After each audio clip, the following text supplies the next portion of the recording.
Hello everyone, welcome to the online learning platform of Bansal Academy. This is Manpreet, your quantificality. तो आज की ये हमारी percentage की सेकंड वीडियो है। इसकी पहली वीडियो में हमने परसेंटेज के कंसेप्ट्स और उसके कुछ क्वेश्चन सॉल्व किए थे। इस सेकंड वीडियो के अंदर हम मिसलेनियस क्वेश्चंस को सॉल्व करेंगे जो परसेंटेज के ऊपर बेस्ड हो। तो चलिए वीडियो को स्टार्ट करते हैं। डायरेक्ट हम क्वेश्चन से शुरू करेंगे आज। फर्स्ट क्वेश्चन आपका जो है, Harshika spends 40% of his salary on food, 20% on house rent, 10% on convenience. If his savings at the end of the month are 1500, then find his salary per month. अब देखो, जब आपने पूरा क्वेश्चन रीड किया तो आपको क्या समझ में आया कि एक हर्षिता नाम का पर्सन है जो अपनी सैलरी में से कुछ एक्सपेंसेस कर रहा है जो इन परसेंटेज फॉर्म आपको दिए गए हैं। उसके बाद में इन रुपीस आपको उसकी सेविंग दी गई है। आपको पता करना है उसकी इनकम कितनी।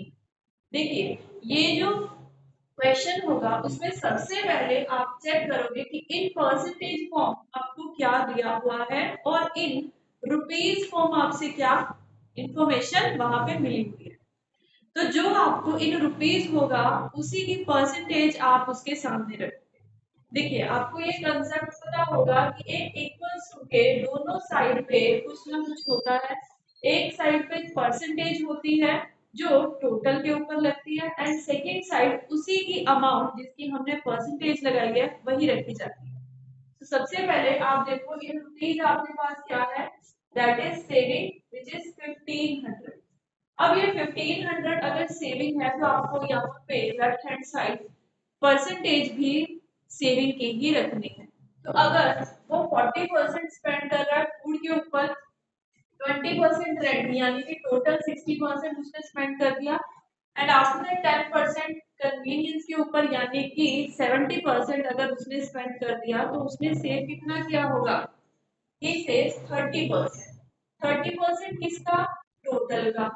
तो हम टोटल यानी कि उसकी इनकम फाइंड आउट करेंगे। तो आप इसकी कटिंग कर दो डायरेक्ट सामने सामने, या फिर आप इस 30% को वहां जाके रेसिप्रोकल कर दो तो भी आपका काम हो जाएगा। अब 30 की एक जीरो हमने यहाँ से कैंसिल की, 3 के टेबल पे 1500 500 की गया। अब क्या बचा? 500 इंटू 10 दैट इज 5000। तो हमें पता चल गया कि उस पर्सन की इनकम है 5000। एक तो ये मेथड है इसको करने का, जो बेसिक मेथड जहां सिर्फ परसेंटेज को अमाउंट के इक्वल रखना है। दूसरा मेथड है रेशियो मेथड, बट हम यहाँ पे यही मेथड रखेंगे क्योंकि ये बेसिक मेथड सबको समझ में आए। अगर आप रेशियो मेथड करना चाहो तो वो भी सेम ऐसे ही है। अगर उसने 70% स्पेंड कर दिया, 70% का मतलब 30% फिर से सेव किया, तो 70% को हम कैसे लिख सकते हैं? 100 क्या है? 100 है उसकी इनकम। इसमें से उसके एक्सपेंसेस कितने हैं? एक्सपेंसेस है 70, तो उसकी सेविंग क्या होगी? सेविंग होगी 30, राइट। अब सपोज करो ये सब रेशियो में है, इसकी एक एक जीरो हम कैंसिल कर दे तो हमारे पास रेशियो आ चुकी है। अब आपको इन वैल्यू क्या दिया हुआ है? सेविंग दी हुई है, दैट इज 1500। अगर 3 की वैल्यू 1500 के इक्वल, देन आप एक कॉमन मल्टीपल निकालोगे, वो आया आपका 500। अगर ये कॉमन मल्टीपल 500 का है तो आपको इनकम निकालनी है, वो भी 500 का मल्टीपल होगी। तो हम दोनों को मल्टीप्लाई कर देंगे तो हमारा आंसर 5000 आ जाएगा। तो आप दोनों में से कोई भी एक मेथड फॉलो कर सकते हो। बेसिकली स्टूडेंट्स इस मेथड को प्रेफर करते हैं इस केस के अंदर। डन। अब हम सेकेंड क्वेश्चन समझते हैं। हमारा सेकेंड क्वेश्चन है, for an exam it is required to get 36% of maximum marks to pass. A student got 113 marks paid by 85 marks, then find the maximum marks for the exam. अगर 36% चाहिए किसी exam को clear करने के लिए और student के जो आप देख रहे हो नंबर 113 है और वो फेल हो गया 85 मार्क्स से, तो बताओ मैक्सिमम मार्क्स यानी कि टोटल मार्क्स जो एग्जाम के लिए रखे गए हैं, सेट करे गए हैं, वो कितने होंगे? जो मैंने आपको इक्वल्स टू मेथड सिखाया है वही इस पे भी अप्लाई कर सकते हो आप, वो हर जगह अप्लाई हो जाएगा। लगाना कैसे है, सबसे पहले आप देखो कि आपको परसेंटेज दी हुई है पासिंग मेथड, यानी कि आपको इस स्टूडेंट के पॉइंट ऑफ व्यू से नहीं सोचना, आपको जनरल पॉइंट से सोचना है कि पास होने के लिए कितने मार्क्स चाहिए, क्योंकि पासिंग परसेंटेज आपके सामने है। अगर पासिंग परसेंटेज 36% है और परसेंटेज हमेशा टोटल के ऊपर लगती है, ये मैंने आपको बता दिया, तो अब यहाँ पे मार्क्स कौन से आएंगे जो पास होने के लिए रिक्वायर्ड है, तो वो कितने होंगे, वो लेंगे हम हिंट यहाँ से। स्टूडेंट के नंबर आए 113, अगर 85 और आ जाते तो इन दैट केस वो एग्जाम क्लियर कर जाता। मतलब अगर एक स्टूडेंट की बात करें तो उसको 113 प्लस 85 यानी कि यानी कि उसको जो नंबर चाहिए वो है 198 एग्जाम क्लियर करने के लिए। डन। तो अब आपको निकालने हैं टोटल मार्क्स। कैसे निकालोगे, इन दोनों की कटिंग करें हम 36 और 198 की, तो ये कौन से टेबल पे आपकी कटिंग हो सकती है, 6 के टेबल पे, राइट। 6 के टेबल पे ये 6 पे गया और ये 3 पे फिर से 3। अब ये 3 के टेबल पे कट हो सकते हैं, ये 2 पे और ये 11 पे। अब ये 2 और 100 की कटिंग हो सकती है 50 पे। तो हमारे पास क्या बचा, 50 इंटू 11, हमारा आंसर आ गया 550। तो 550 मार्क्स का एग्जाम है जिसको क्लियर करने के लिए 36% चाहिए और 198 मार्क्स चाहिए। तो इसका आंसर है ऑप्शन नंबर बी। डन। अब हम नेक्स्ट क्वेश्चन की ओर आते हैं। हमारा नेक्स्ट क्वेश्चन है सेम वही, a student has to obtain 33% of total marks, यानी कि आपको पासिंग परसेंटेज दी गई है 33%। अब he got 224 of total marks, तो स्टूडेंट के आए हैं 224 मार्क्स एंड फेल हो गया वो 40 मार्क्स से, मतलब अगर 40 मार्क्स उसके और आते तो वो एग्जाम क्लियर करता।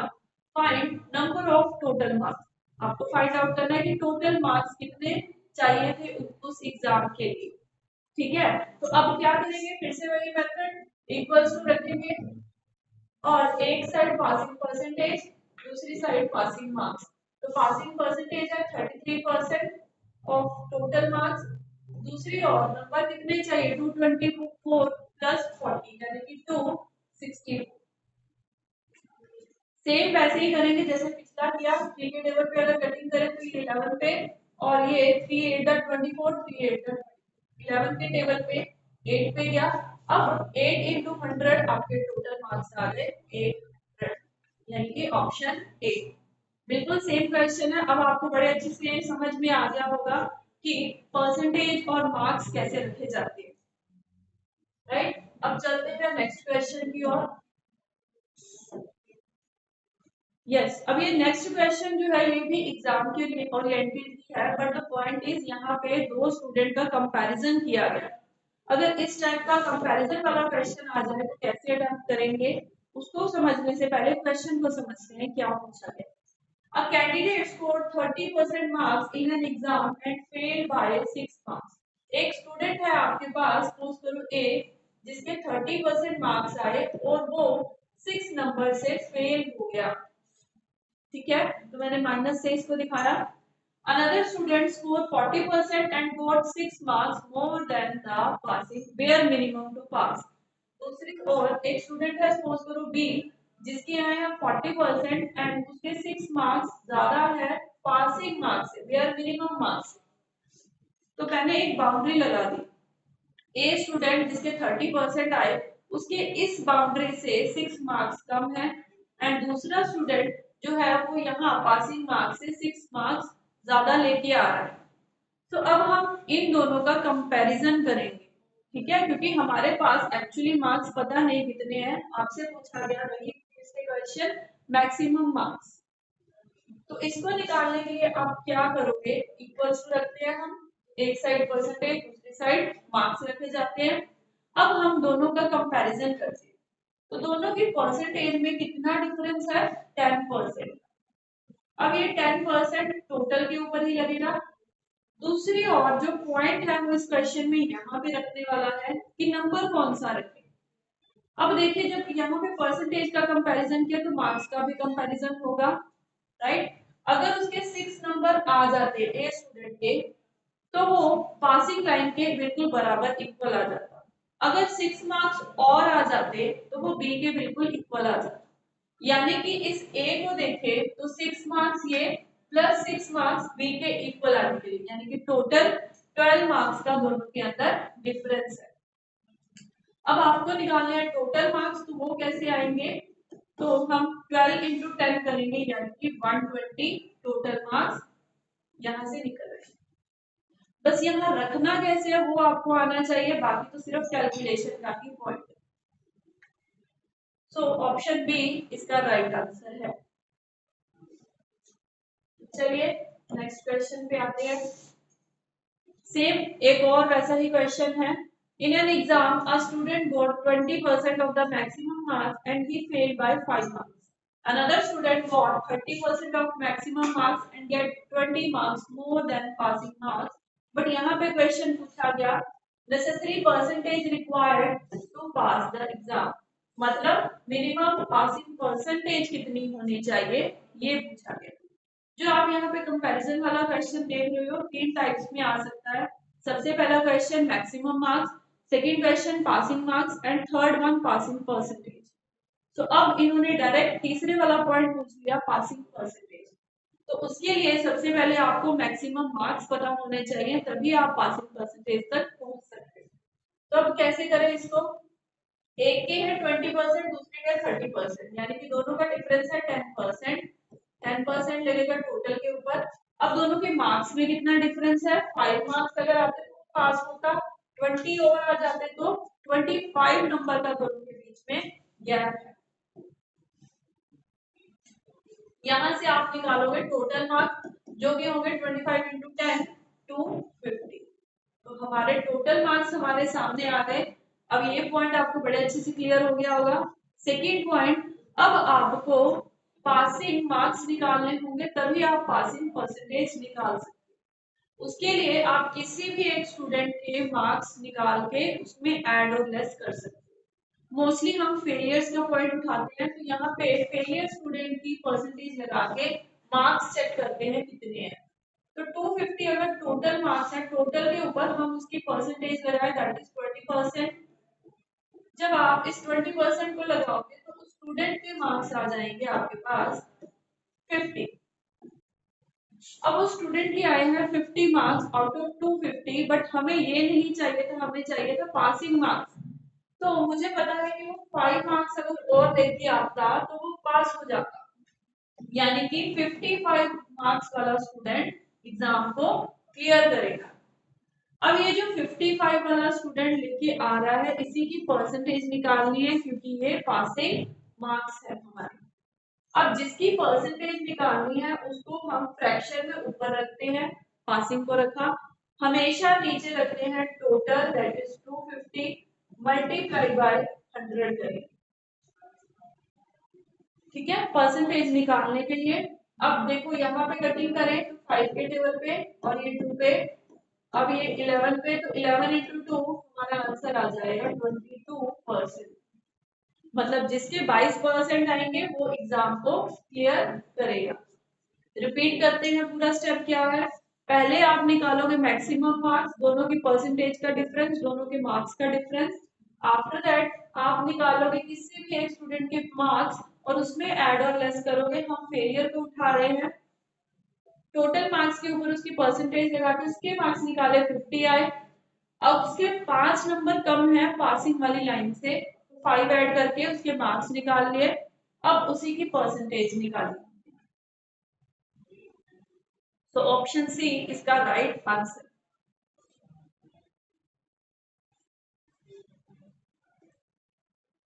Okay, so now moving to the next question.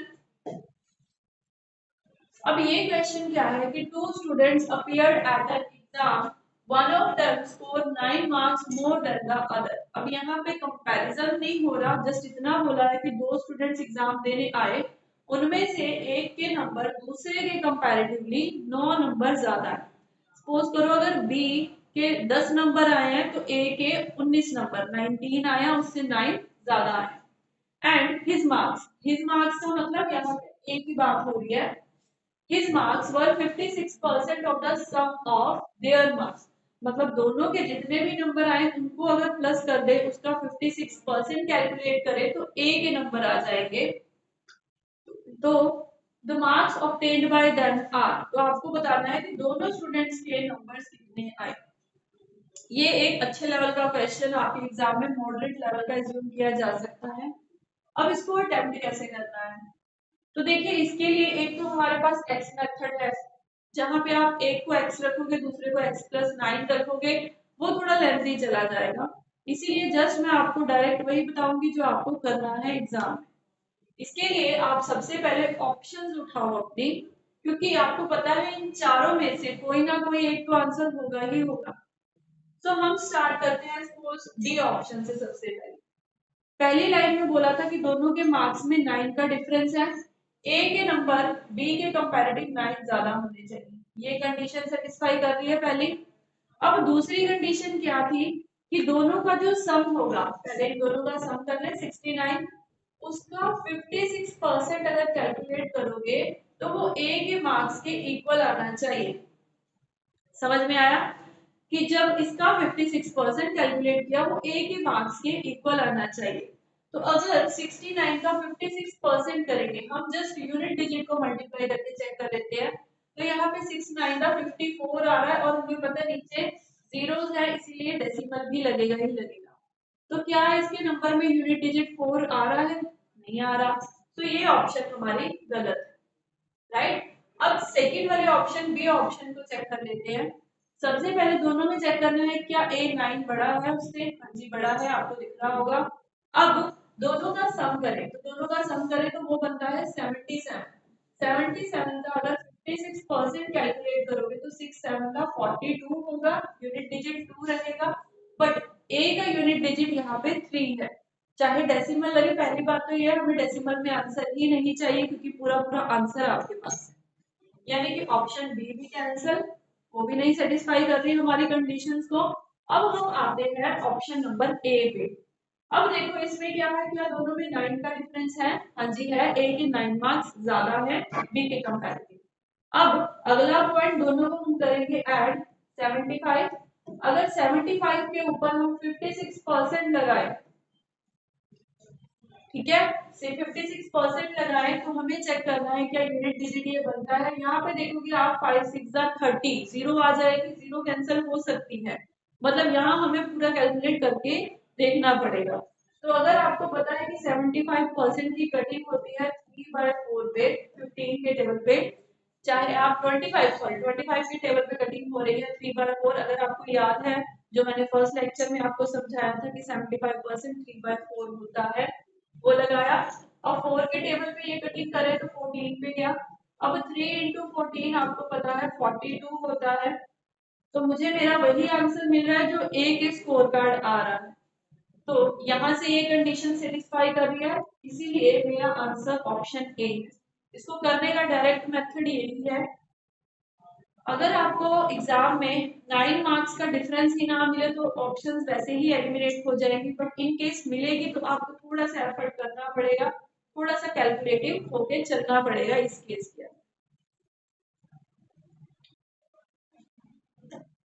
हम चलते हैं अब नेक्स्ट क्वेश्चन की ओर। हमारा नेक्स्ट क्वेश्चन सेम वही है, for an exam it is required to get 36% of maximum marks to pass. 36% चाहिए एग्जाम क्लियर करने के लिए। अ स्टूडेंट गोट 113, ये हम कर चुके हैं पूरा क्वेश्चन, इसलिए मैं आपके लिए ये छोड़ रही हूँ क्वेश्चन, आप इसको ट्राई करिएगा।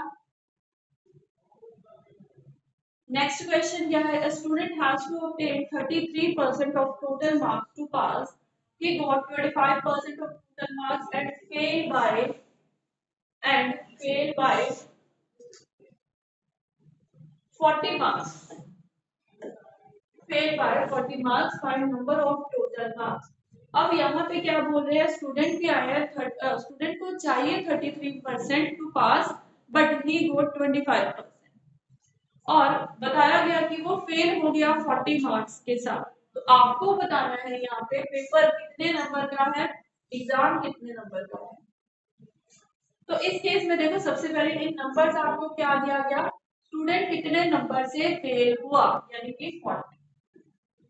अब यहाँ पे एक परसेंटेज आएगी, वो परसेंटेज क्या होनी चाहिए, 33% चाहिए एग्जाम के लिए, आए हैं उसके 25%, यानी कि दोनों का डिफरेंस कितना है 8%। मतलब वो स्टूडेंट 8% से फेल हुआ, मानते हो ना इस बात को। 25% उसकी आई, चाहिए थे उसको 33%, मतलब 8% का गैप है। अब हम फिर से वही टोटल मार्क्स निकालेंगे, तो 8 के टेबल पे 45 पे, तो 5 into 100 आपके पास टोटल मार्क्स आते हैं 500। बिल्कुल आपको बेसिक मेथड सिखा रही हूँ, जो मेथड आप कभी नहीं भूलोगे एग्जाम में। हर क्वेश्चन को इस मेथड से आप अटेम्प्ट कर सकते हो। किसी भी क्वेश्चन में एक्स नहीं लिया हमने, ये भी आपने देखा। अब चलते हैं नेक्स्ट क्वेश्चन की ओर। ये क्वेश्चन भी आपके लिए होमवर्क है, क्योंकि ये हम कर चुके हैं। आपको फाइंड आउट करना है maximum marks.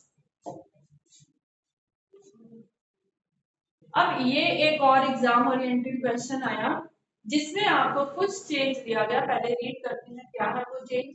In an exam 34% of students fail in mathematics. आपको यहाँ पे बोला गया एक एग्जाम में 34% स्टूडेंट्स जो है वो मैथ्स के सेक्शन में फेल हो गए, 42% फेल इन इंग्लिश और 42% इंग्लिश में फेल हो गए, 20% फेल इन बोथ। 20% बच्चे जो क्लास में थे वो ऐसे थे कि दोनों सब्जेक्ट्स में फेल हो गए। आपको फाइंड आउट करना है percentage of students who passed in both subjects. जो दोनों सब्जेक्ट्स में पास हुए हैं ऐसे कितने बच्चे हैं क्लास के अंदर, इन परसेंटेज फॉर्म आपको बताना है। तो देखिए, जब भी आपको इस टाइप का क्वेश्चन मिले जहां अकेले अकेले सब्जेक्ट्स में टोटल स्टूडेंट्स की परसेंटेज दे दी गई और बोथ का कंसेप्ट भी आ गया, वहां आप एक मेथड यूज करोगे इसको सॉल्व करने का, जिसको बोलते हैं वेन डायग्राम मेथड। अब ये वेन डायग्राम क्या होता है, दो सर्कल होते हैं जो आपस में कनेक्ट होते हैं। अब ये जो आपस में कनेक्शन आप देख रहे हो, ये शो करता है इनका रिलेशनशिप एक दूसरे से। दोनों एलिमेंट्स का, एलिमेंट्स मतलब सर्कल ए सर्कल बी का आपस में क्या रिलेशनशिप है वो शो करना वेन डायग्राम के थ्रू। हमारा फर्स्ट सब्जेक्ट है इंग्लिश एंड सेकंड सब्जेक्ट हमारा मैथ्स, और ये जो बीच में है सेक्शन ये शो करेगा बोथ।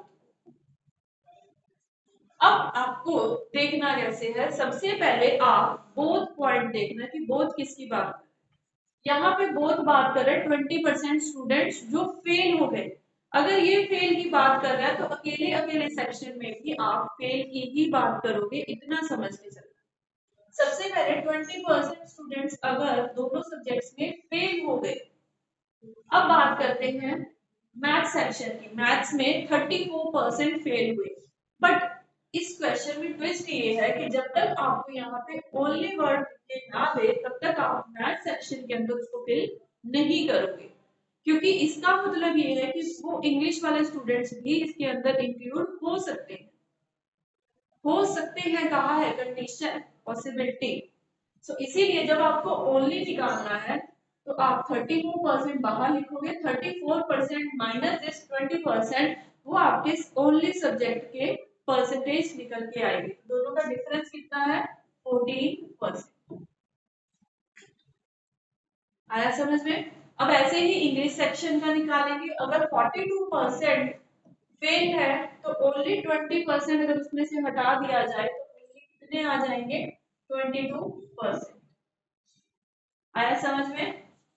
तो आपको ओनली सेक्शन में मिल चुके हैं ये 3 स्टूडेंट्स। अब आपको क्या फाइंड आउट करना है, ये तीनों फेल हैं, पास निकालने हैं। तो बस इन दोनों को अब हटा दो, आप हटा सकते हो इन दोनों।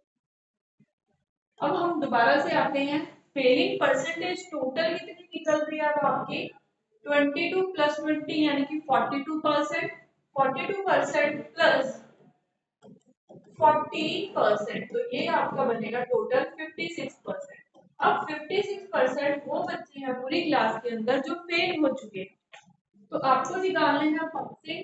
वो कैसे निकलेंगे, अगर आप टोटल, आपको पता है 100% होता है, इस 100% में से 56% माइनस कर दोगे। अब ये माइनस करोगे तो आपके पास आंसर आ जाएगा पासिंग बोथ वाले, यानी कि 44%।